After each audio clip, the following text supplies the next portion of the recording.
Fala minhas amigas, fala meus amigos, tudo jóia? Eu sou Saulo Novaes, um curioso, e sejam todas bem-vindas, sejam todos bem-vindos ao meu, ao seu, ao nosso Papo no Auge, um podcast voltado à troca de ideias, sem censura, sem preconceitos, gerando pra você conteúdo muito inteligente, por essas ondas sonoras, sempre um especialista por episódio, muita informação, muito conhecimento sendo gerado, de modo a amplificar a voz da ciência, a voz da educação, a voz docente. Eis o nosso propósito, vamos pro auge na sua sexta temporada.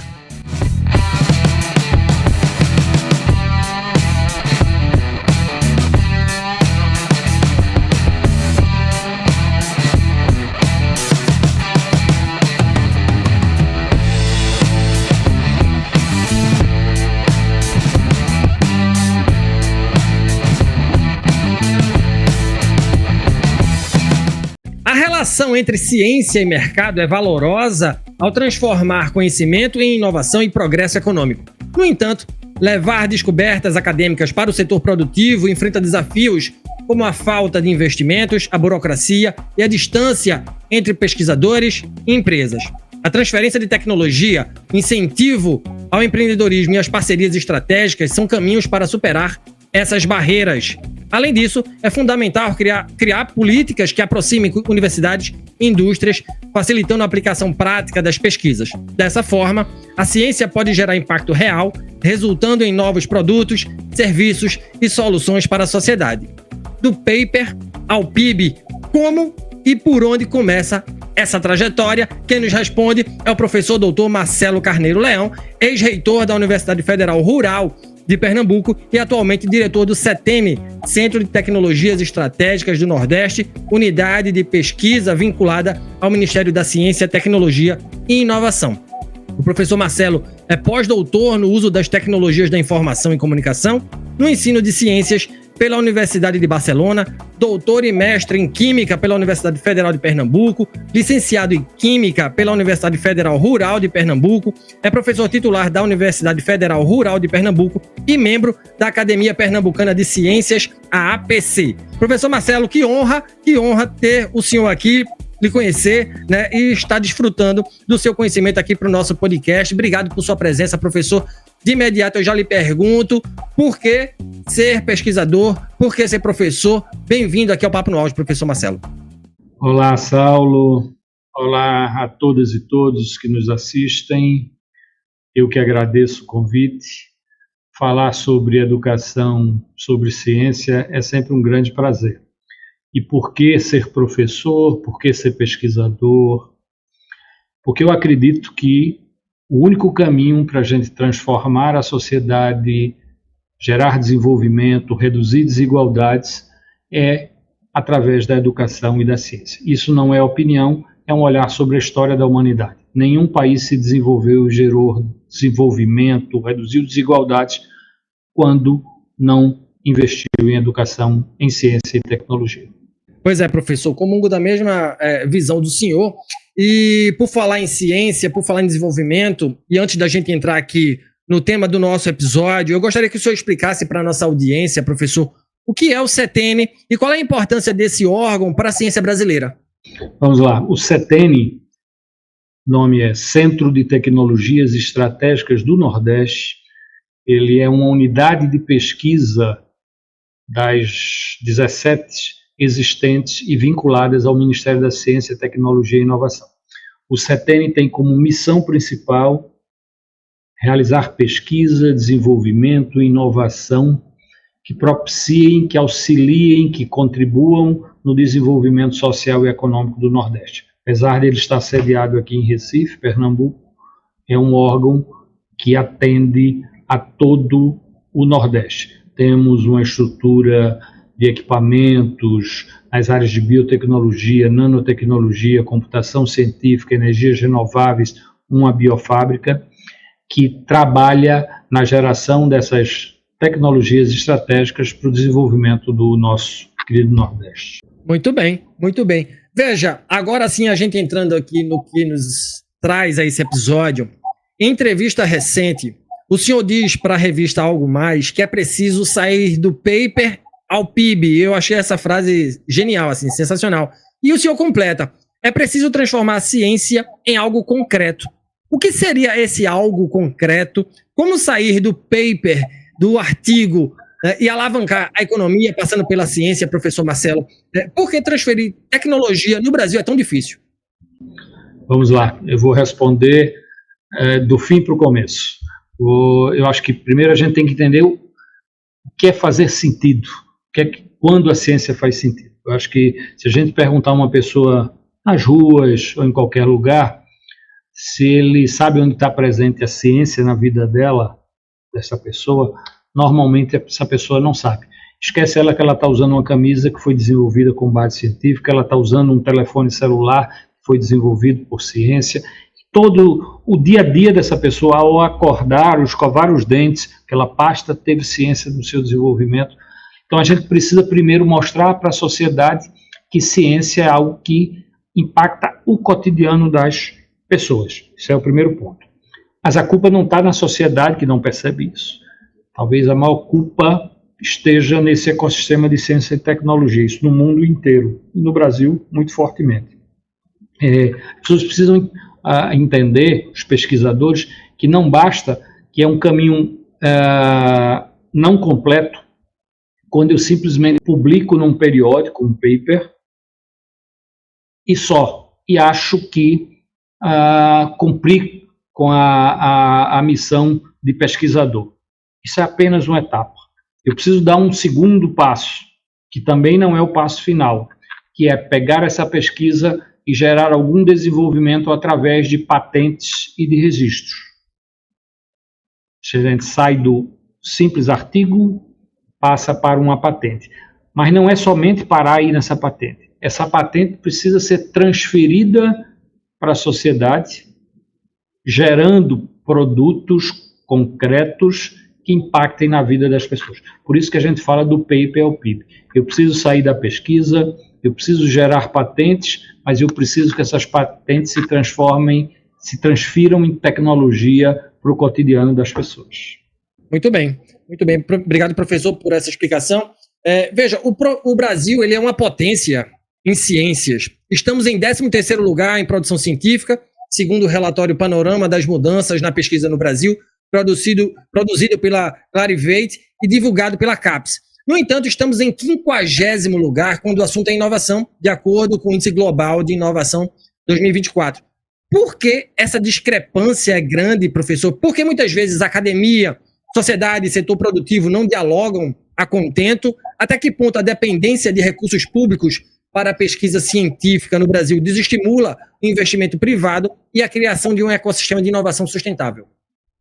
Vamos lá, Saulo. Acho que talvez seja a pergunta mais difícil de responder, um pouco mais demorada, mas vamos tentar discorrê-la desde o início. Primeiro, a gente precisa alterar a cultura do pesquisador nosso, das universidades e dos institutos de pesquisa, que, via de regra, em sua grande maioria, executam a pesquisa com o intuito de publicar papers, publicar artigos em periódicos. Isso, inclusive, é alimentado pelo nosso sistema de avaliação, nosso Lattes, as nossas progressões funcionais, a nossa capacidade de captar recursos, ela está muito atrelada ao currículo do pesquisador, que valoriza sobremaneira a publicação de artigos. Por isso que o Brasil é o 13º.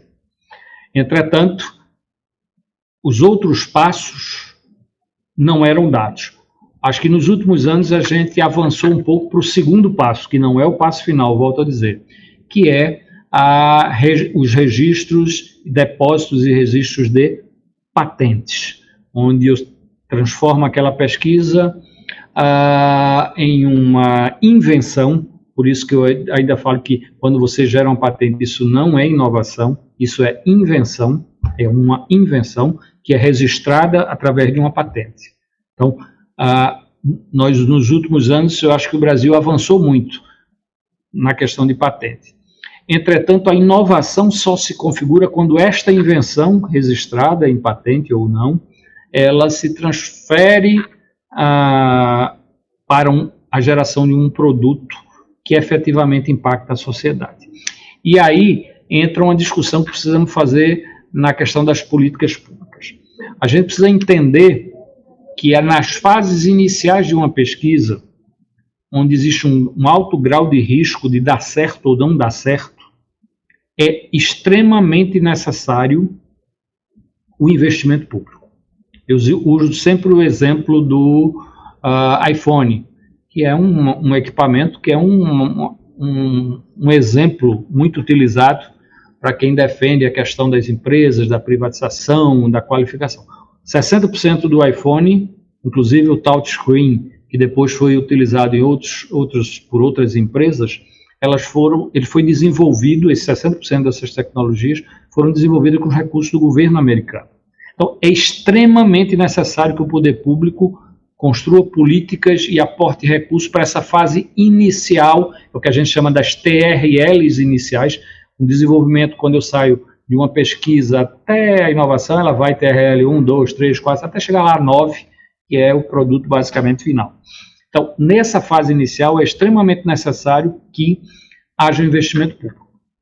Entretanto, na medida que ela passa do paper, da pesquisa inicial, ao registro de patente, hoje o poder público também aporta recurso nisso, mas a transferência de tecnologia necessariamente tem que ter o contributo da iniciativa privada. Porque ela é quem vai escalar esse produto, como fez a Apple. A Apple, o governo americano investiu na parte inicial, nas tecnologias, na pesquisa, no desenvolvimento. Depois a Apple foi e comprou, pagou, obviamente, para ressarcir o investimento do Estado. Por que eu digo isso, que nas fases iniciais tem que ser o Estado, Saulo, a aportar recursos? Porque dificilmente o empresário ele vai jogar um recurso em algo com risco muito alto. Porque pesquisa científica, uma parte acontece, outra não. Outra serve de aprendizado, mas ela não gera nenhum produto. Então, a empresa ela entra nas etapas finais para fazer essa transferência.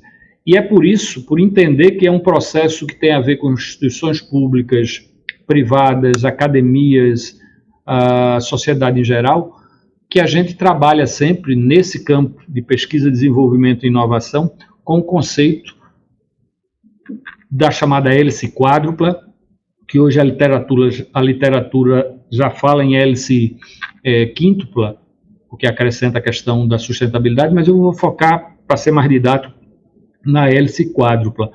A hélice quádrupla é você tratar essa investigação, essa pesquisa, todo esse processo de PDI com a academia, o governo, a iniciativa privada e o terceiro setor, a sociedade em geral, que são as OS, as ONGs. Então, para que a gente consiga completar, primeiro, a gente tem que saber cada um no seu momento. Investimento público forte no início, nas TRLs menores, e participação da iniciativa privada na parte final desse processo.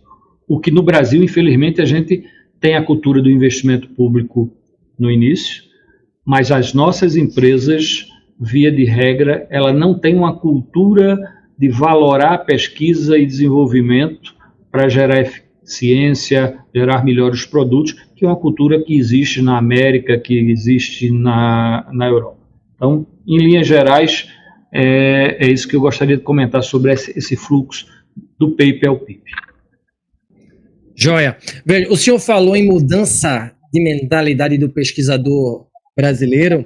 Eu queria saber como é que isso é possível fazer, né? O senhor que está no seio da academia, está dialogando com o setor produtivo também, como é que isso é possível fazer?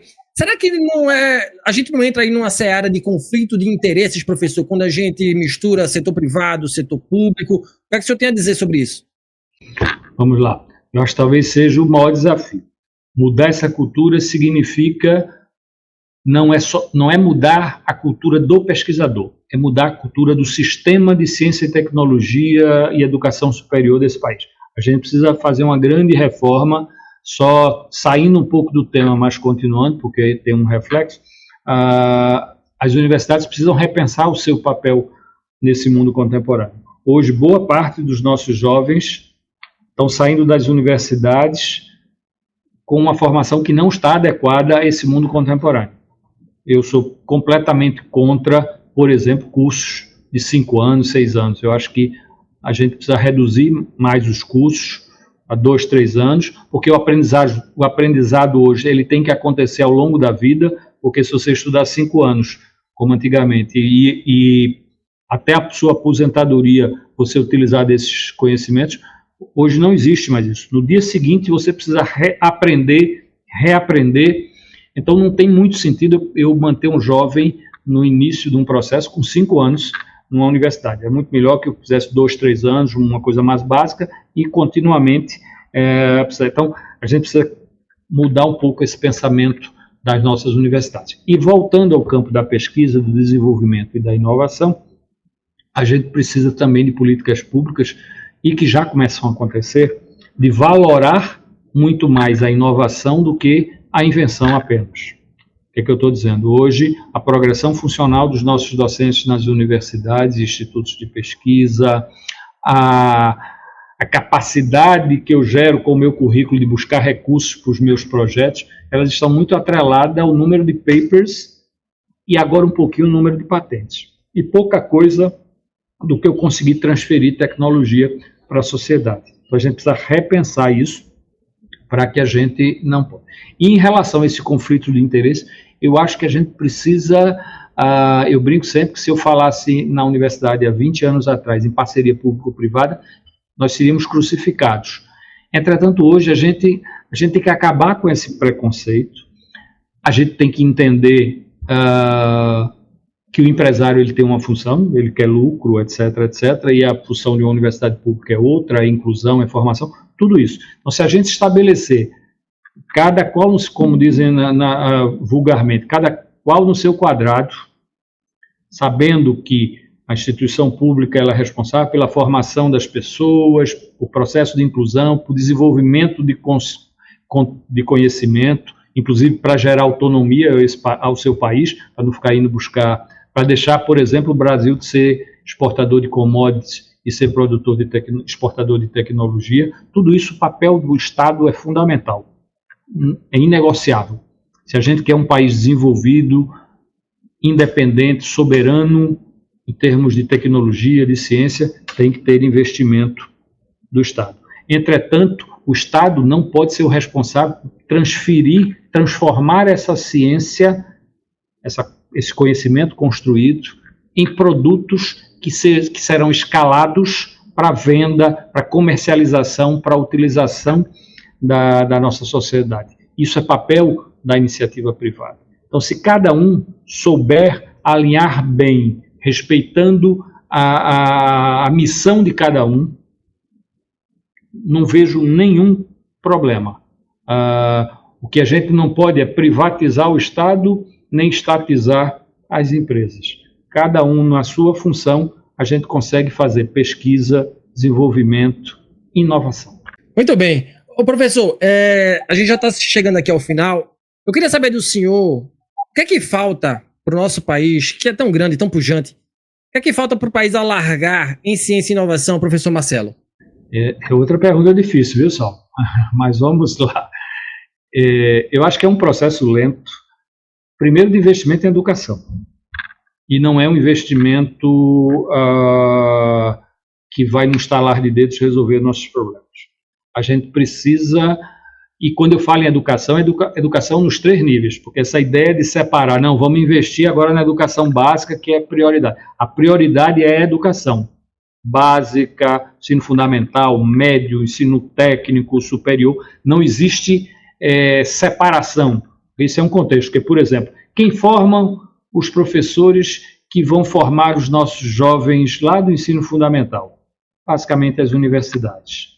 Quem são os alunos que vão entrar nessa universidade para construir pesquisa, ciência? São esses alunos que vêm do ciclo básico. Então, é uma cadeia conectada e que a gente precisa. Então, precisaríamos aumentar os investimentos, valorizar mais as pessoas desse ecossistema, professores, cientistas, porque eu preciso, na hora que eu valorizo, eu vou atraindo cada vez mais o interesse das pessoas, isso eu vou ampliando o número de cérebros que vão se dedicar à produção de ciência e tecnologia. Então, eu acho que é um período muito que precisa ser tomada a ação agora, mas que leva um certo tempo. Só para vocês terem uma ideia, Saulo, do investimento, o quão importante é o investimento em educação, ciência e tecnologia. A Coreia do Sul, em 2008, dentro da crise internacional que foi originada no estouro da bolha imobiliária americana, a Coreia do Sul teve uma das suas maiores crises econômicas de toda a sua história. E o governo, à época lá, cortou um monte de coisa, de recursos, como os economistas, normalmente em tempo de crise, recomendam, com alguma razão ou às vezes sem razão. Entretanto, lá na Coreia do Sul, em 2 campos eles não cortaram recursos, ao contrário, aumentaram. Educação e ciência e tecnologia. E a pergunta era, como é que vocês estão em crise, estão cortando em tudo que é lugar e não está cortando em educação e em ciência e tecnologia? E a resposta era, se a gente não investir ainda mais em educação e em ciência e tecnologias, nós não conseguiremos sair da crise, e se sairmos, sairemos de uma forma muito frágil, sem consistência e sem perenidade. É só olhar hoje o que é a Coreia do Sul, em termos de indicadores educacionais, científicos e tecnológicos. Então, como eu disse lá no início, não é opinião, é um olhar sobre a história da humanidade. Todo o país, a sua maior fase de crescimento e de redução das desigualdades é quando investe em ciência, tecnologia e educação. Muito bem. Veja, eu queria, se o senhor me permite fazer uma derradeira pergunta. Eu estou no sul do país, mais precisamente em Joinville, no Centro Tecnológico de Joinville, da UFSC, embora eu seja pernambucano, e a gente tem uma audiência grande aqui do sul, pessoal do sul, e eu queria que o senhor explicasse, tá, para essa nossa audiência também, quais são as tecnologias estratégicas do Nordeste, já que o senhor está no Centro de Tecnologias Estratégicas do Nordeste, o que é que o Nordeste exporta de tecnologia, porque muitas vezes as pessoas não têm essa consciência, não têm esse conhecimento. E qual é o posicionamento, dentro desse ecossistema que está posto no Brasil, qual é o posicionamento do CETENI nesse exato momento, professor, visando o futuro e além? Se a gente pode falar de tecnologias disruptivas, o que é que pode vir no front, hein, professor? Vamos lá. Vou começar por Pernambuco, mas vou espalhar um pouco para o Nordeste. Pernambuco hoje tem um dos ecossistemas de inovação com Porto Digital e com outras coisas mais modernos do mundo. Santa Catarina é um outro aí também. Eu acho que são os 2 maiores. Se você tira São Paulo, que tem uma outra perspectiva, mas no Brasil você tem no campo da inovação, da criação de startups, de deep techs, Pernambuco, Nordeste e Santa Catarina. Então, no caso nosso aqui do CETENI, aproveitando e apropriando-se desse perfil, a gente tem campos de altíssima qualificação de equipamentos mais alto nível nas áreas de biotecnologia, nanotecnologia, microscopia eletrônica. Temos um centro de microscopia, talvez que pode ter muito parecido ou igual no Brasil inteiro, mas aqui temos um dos melhores. Um outro ponto que eu gostaria de ressaltar da sua pergunta é a possibilidade hoje com o processo de transformação ecológica, transformação energética. Eu prefiro transformação do que transição, porque transição é você mudar a matriz fóssil para solar, eólica. Transformação é você mudar da matriz fóssil para eólica, mas é você transformar a sua produção, que a gente chama da manufatura verde, você reformatar tudo isso para não ser exportador de commodities. Meu receio aqui, que eu tenho batido muito aqui, Saulo, nos nossos diálogos, fala-se muito o Nordeste como um produtor de hidrogênio verde. Importante isso. Entretanto, eu fico preocupado se a gente ficar só com a visão de produzir hidrogênio, já inclusive se discute como armazenar para exportar, nós vamos sair de um processo de commodity hoje que nós exportamos soja, minérios, para exportar hidrogênio. A gente pode até ser exportador de hidrogênio, mas a gente tem que produzir equipamentos e manufaturas utilizando-se dessas novas energias aqui, porque senão nós vamos mandar o hidrogênio verde para lá e vamos comprar equipamento que usa esse hidrogênio verde importado, porque feito lá na Europa, ou nos Estados Unidos, ou na China, e em outro lugar. Então a gente precisa aproveitar essa janela de oportunidades para que a gente transforme o Nordeste. O Nordeste tem um potencial científico, tecnológico, as universidades, os institutos de pesquisa do Nordeste são muito bons, muito considerados. Nessa questão das energias renováveis, talvez a gente tenha um ambiente mais qualificado do Brasil para essa produção, esse ecossistema se valorar nisso. Então esse é o caminho que o CETENI está fazendo, que a gente está tentando implementar aqui, mas que para isso, volto a frisar, precisa da academia, precisa do governo, precisa da iniciativa privada, precisa do terceiro setor. Acho que todo mundo em conjunto, sabendo os seus papéis, com investimento público forte. Não é à toa que nos últimos 2 anos a gente conseguiu retomar, porque o FNDCT foi recomposto. Só para você ter uma ideia, em 2022, o FNDCT, que financia hoje o bojo das pesquisas no Brasil, era da ordem de 3 bilhões. Em 2023 ele foi recomposto para 9 bilhões, 2024 foi para 12 bilhões, e esse ano a previsão, caso seja aprovada a lei orçamentária anual, vai para da ordem de 15 bilhões. Então, ciência não se faz sem investimento. Nenhum país desenvolveu ciência só com a capacidade dos seus cérebros. Capacidade dos seus cérebros e financiamento. É isso, já deu a letra. Obrigado, professor, e chegamos, infelizmente, ao fim do Papo no Auge de hoje. Eu conversei com o professor Dr. Marcelo Carneiro Leão, diretor do CETENI, Centro de Tecnologias Estratégicas do Nordeste, na pauta Ciência, Tecnologia, Inovação e Empreendedorismo. Professor Marcelo, que honra tê-lo aqui no nosso programa. Gratidão pela partilha generosa. Quem quiser trocar ideia com o senhor, onde lhe encontrar, sobre o assunto tratado, o senhor recomenda algum livro, algum artigo, enfim, né? E mais uma vez, obrigado, viu, professor? Eu que agradeço, Saulo, me coloco à disposição. Ultimamente eu tenho dito, eu uso pouco e-mail, eu acho que o e-mail está ficando cada vez mais. Eu uso o Zap, obviamente que eu não vou passar o Zap, porque ficaria difícil de atender. Mas quem quiser me dialogar, perguntar, tirar dúvidas, é só acessar minhas redes sociais. Todas elas são @Marcelo Carneiro Leão, tudo junto, @Marcelo Carneiro Leão, tudo junto, no Instagram, no Facebook, no LinkedIn. Eu tenho total à disposição.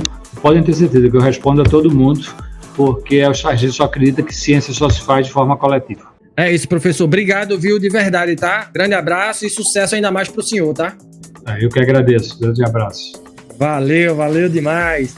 E se você gostou desse conteúdo, não esqueça de avaliar o podcast Papo no Auge nos principais agregadores de áudio. Nos siga nas mídias sociais, no Instagram, @Papo no Auge, no LinkedIn, Saulo Novaes. Compartilhe o nosso programa na sua rede de amigos. Estamos integralmente nos principais agregadores de podcast e também no YouTube. Quer ser um parceiro do Papo no Auge? Então se associe ao nosso programa por meio da plataforma Catarse de financiamento coletivo e também via Mercado Pago. Com planos de 5, 10, 30, 50 e 100 reais, você se torna um membro de nosso podcast e nos ajuda a conversar com mais professores mundo afora. Um grande abraço a todo mundo e bora pro auge.